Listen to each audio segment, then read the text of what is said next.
terug. Strijk mijn zakdoek weer niet. Zonder budget en mooi een bulten aan sponsoren en vrijwilligers had de organisatie het varken gekregen om een driedaags festival te organiseren. Met 100 filmzalen en meer dan 100 films.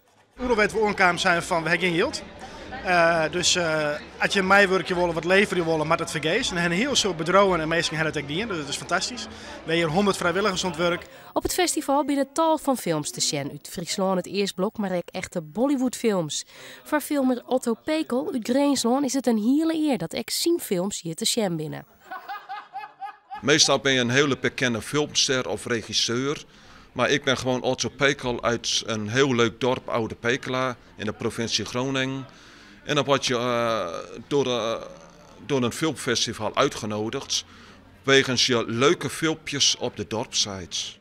Er komen honderden bezoekers op het festival aan. Juist de jong wie het uitverkocht. De bezoekers binnen enthousiast. Omdat het echte festival net er ook hangt, vond ik dit een heel mooi initiatief. Vandaar dat ik wat steunen wil. Het is noodgevallen, zo had ik het vertaald. Dus ik denk van, nou dan is het algemeen om wat we te zien krijgen. Want anders zien we helemaal niks aan. En hij ontnoot aan leuke dingen, Sjoen? Ja, alleen ik baanambitie, want we zongen naar Frans en Duits. En we ben hier uitroen. En toen als een spurt naar je beneden. En toen weer die vol. Welker festival nou leuker is, het Noodval of het Noordelijk Filmfestival, daar verschillen de meningen over.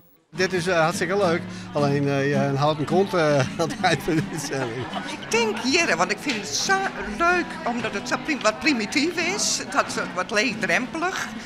En ja, ik vind het schitterend. Ja, ik vind het heel leuk. Het festival rint goed. De verwachting is dat de organisatie weer uit de kosten komt. Volgend jaar weer?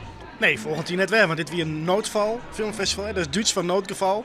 Dus wie gaan voor deze ene keer hopelijk. Volgend jaar zitten we mij in Almere op het Noordelijk Filmfestival. Het festival is Jood en Moor nog.